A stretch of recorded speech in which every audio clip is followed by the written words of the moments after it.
Hey guys, surprise surprise, it is still Wednesday and this is Geeks of the Week. I know you guys pretty much expect me to post late by now, but this week I'm actually going to show you the reason why I'm posting so late. It's actually a really cool reason, so I figured I'd show you guys, reward you for your patience. I'll also be talking a little bit about SabotenCon since it is next weekend. And a lot of things that I'll be talking about tie into it, but first I'll be responding to my fellow geeks. Mario, I freaking love your shirt. I think I about peed myself when I saw that you were wearing that. I was gonna wear my Juno shirt just for you, but it's actually still at my mom's house, so I'll have to retrieve it someday so we can bask in our collective Juno love together. Nikki, I hope you had a really good time at AnimegaCon. I'm very curious to hear your perspective on how that went. I really want your TARDIS ring, like, that's just not fair.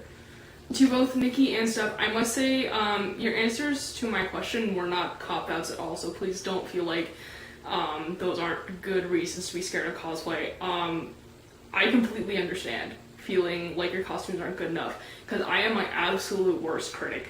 I've gotten hate and harsh criticisms before, not very much fortunately, but none of it is as cruel, I think, as some of the things I think about myself. Nikki, I'm very much just like you. I spend so much time trying to find the perfect materials or doing what I can to make them perfect. I'm in my 4th year as a cosplayer as of April, and I've done roughly 40 costumes, I think, since I started 3.5 years ago. So, out of all those costumes, I've never been completely happy with a single one of them, and there's only one that I am honestly, truly proud of. That's a pretty sad ratio when you think about it, and that mostly reflects on how I feel about myself, but that striving for perfection and the pressure that you put on yourself is probably way worse than anything somebody on the internet can say to you. Now, of course, those words do hurt, and it certainly doesn't make it better, but I understand. I am very mean to myself. My friends and my boyfriend yell at me for it all the time. But I believe that if I keep working at this, that I could be really good someday. I honestly believe in my heart that I have a talent for this, even if it doesn't seem like it. So I keep working at it for that reason, and for the most part, the learning process is really enjoyable, so that's what keeps me going. I too believe Stan Lee is immortal. I can't picture him dying. Can you picture him dying? It just isn't going to happen. No, it's not gonna happen. Okay, and to respond to Pyro's question, what is your most prized possession? First, let me just start off by saying it's figures, obviously. I don't really own anything like super rare or super cool, I guess. I have some autographs from various people that most other people wouldn't think is cool. I guess I do have Joel McHale's autograph. I met him before people even knew who he was and before community even existed. That's another story for another time. I guess the closest thing I have is the set of autographs I got from the cast and crew members of Fate Zero when they were at AX. But those aren't really cool to show off, so I'm going to show off some figures. I'm actually going to show you 2 because one of them is what is like now runner-up for my most prized possession, and I'm going to show it to you because it's like way cooler than the one that actually is. My 1/7 scale Golden Caliburn Saber Lily from Good Smile Company. Not only is this obviously a gorgeously painted and sculpted figure and also very dusty, it is the only figure ever produced of Saber Lily without all the armor, and to me this dress is just absolutely beautiful. It's one of the most beautiful dress designs I've ever seen, so I really like that it's not covered up by all the armor. It was when I first saw this figure that I think I really got the bug to cosplay Saber. I was like, I have to make that dress, I have to wear that dress. And so from there, I just got more involved with Fate and got really obsessed with everything, with all of the Fate worlds. And this figure is really special to me because I never ever thought I would own it or even see one in person, because it was pretty freaking rare back then. So I'm just still in awe every day that I own this figure sometimes. I did get really lucky last year. A friend of mine was given one and she subsequently sold it to me. It's a little less cool because they're actually re-releasing it later this year, so it's not as rare anymore, but still a really, really beautiful figure, one that I will never ever part with and always be happy to own. So as for my most prized possession, I keep trying to go a week without talking about Persona, but this is Pyro's fault because she asked. So it's been a long time coming for the Persona 4 figures. 3 got some, mostly of Aegis, with the advent of the anime and the fighting game and the remake. Persona 4 is finally getting some merchandise love. But I'm very disgruntled because the same characters keep getting figures. Rise has 2 Beach Queens, Yukiko has a Beach Queen and an android, Yukiko has a Figma, Chie has a Figma. They just announced today another set of Chie and Yukiko. And there's just no love for the rest of the characters, and it's driving me insane because I love the rest of the characters way more. So, without further ado, this adorable little thing here is my most prized possession because this is the largest figure that exists of Naoto Shirogane. I'm not kidding you. You see how tall this thing is? It's nothing. It's not even an android scale.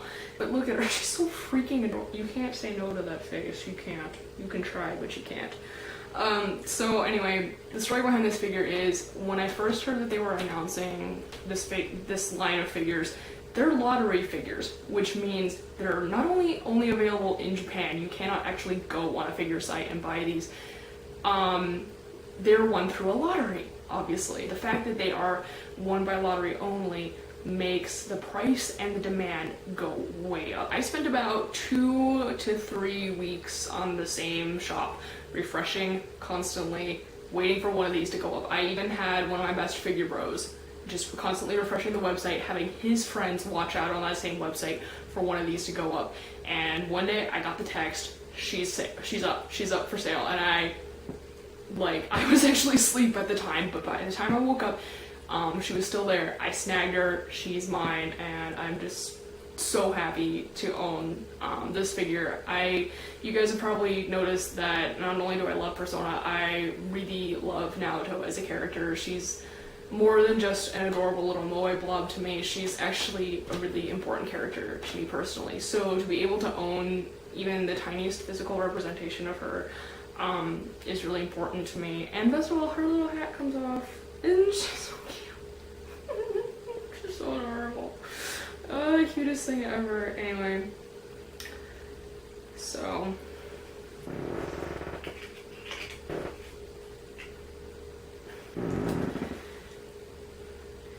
anyway, moving on from my crazy fangirling figure nerdery, it is finally that time of year again for SabotenCon, which is currently in its 4th year, and it's actually a really big deal here because it is Arizona's largest anime convention. And in the 4 short years it's been around, it's gone through a lot of growth, and it's actually going to be a super big deal this year. The biggest name we have attending our little con is actually a Japanese guest. It's Akira Yamaoka, who is the composer for the Silent Hill series.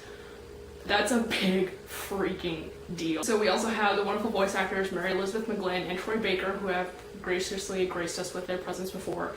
Cannot wait to meet them again. And we have 3 of the most incredible cosplayers you can think of showing up to our con. We have Chris Tang, who does the freaking coolest mech suits you've ever seen in your life. Pikmin Link, who is basically Link in real life. And of course the very gorgeous Vampy Bitme. I'm really excited to have such awesome cosplayers at our con. I'm so excited, and they're judging the masquerade, and I'm kind of peeing my pants about that, but that's neither here nor there.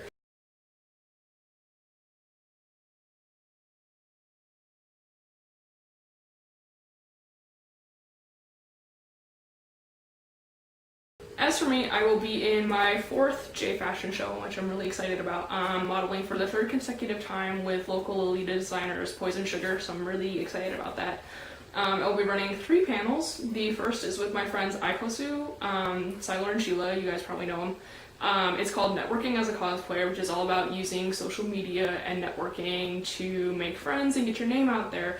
It's something I've been dying to do a panel on for almost a year, so I'm really excited that they're having me on to do that. The next one is about 07th expansion, the people who did Umneko and Higurashi. And finally, my 3rd panel is called Face Your Cosplay Fears, which is why I asked you guys that question last week. I will also be assisting True Damage Productions by once again hosting Whose Line Is It Anime on Saturday night, and if all goes well, I will be entering the Masquerade on Sunday.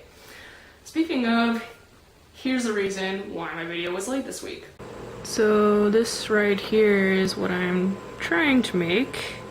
Supposed to be about as tall as she is, so I have my work cut out for me. Here is one half of it. You can see it's pretty long. There's my PVC pipe that runs through it, and the other pieces hanging out there. This is my first ambitious and real prop, so I'm very excited to see how it's going to turn out. It looks good already, I think, so we'll show you guys the completed next week, hopefully. Before I go, hopefully you noticed behind me, I hope I'm pointing at the right thing, that's the poster Steph bought me at San Diego Comic-Con. Technically I'm supposed to be in the process of packing up my stuff to move out, which is why my apartment's a mess. But Michael's had an awesome sale on frames this week, and I was like, hey, I should frame the 8 bajillion posters I have lying around. So I got one for the wonderful gift Steph gave me. I put it right above my TV where I can see it always.